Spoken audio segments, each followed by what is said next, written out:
盘点洛基第2季第3集中的那些细节与彩蛋。细节1，在他们初次穿越时，他们还是处在神圣时间线上，但到了25年后的1893年，这里就变成是在一条时间分支上了，这是一个非常重要的细节。细节2，在幼年维克托的家中，我们能看到许多蜡烛，而这些蜡烛全部都是由他自己制造出来的。他从小就有着强大的动手能力来制造光亮，所以在长大后，他也制造了除了可以供电的时间引力机。细节3，原本维克托应该继续过着这样的生活，最后成为一个蜡烛商人，但自从他收到了 TVA 的手册后，开始了解不属于他们这个时代的科技时，时间线就已经开始出现分支了。正如希尔维在后面说的这句话 If you and the TVA hadn't messed with him, he'd have remained harmless. 细节4， Any major figure arises from here?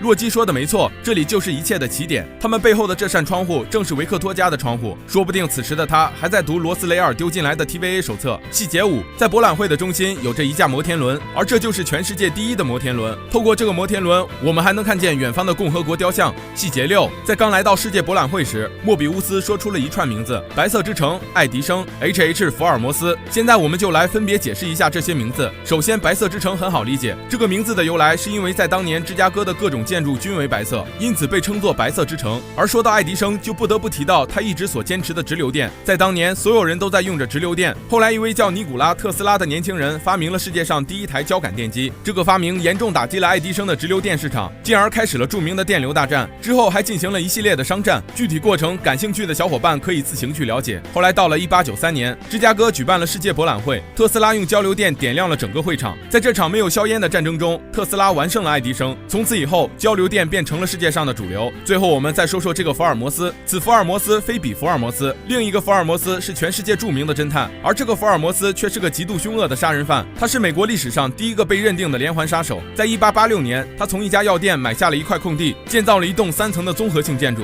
，1楼为药店，2楼和3楼是有着100多个房间的公寓。他声称将为即将举行的芝加哥博览会的参观者提供廉价的住所，可实际上是为了把人骗到这间迷宫里虐杀。在审讯时，他自己承认的有27起谋杀案，但至今没人知道他在这儿一共杀害了多少人。细节7，莫比乌斯买了一份报纸，在报纸上我们可以看到头条新闻就是时间小姐在这里出没。在报纸的右侧，我们还可以看到上面我们所说的连环杀人犯为自己所打的广告。而亮点还不在这儿，就在这则致命广告的下方还有着人寿保险的广告，只能说他人还怪好的嘞，在你被骗进酒店前还让你买份保险止损。细节8，洛基和莫比乌斯闲逛时还发现了奥丁和索尔的彩蛋，其中还有一个名字叫巴德尔，他其实也是北欧神话中的一个神明，也是索尔的兄弟。细节9，希尔维突然来到了众人面前，要杀死这个康的变体。洛基连忙举起双手，请求希尔维冷静下来。这个动作实际上是洛基的习惯性动作，每当他想要好好讲道理或者放弃抵抗时，都会做出这个动作。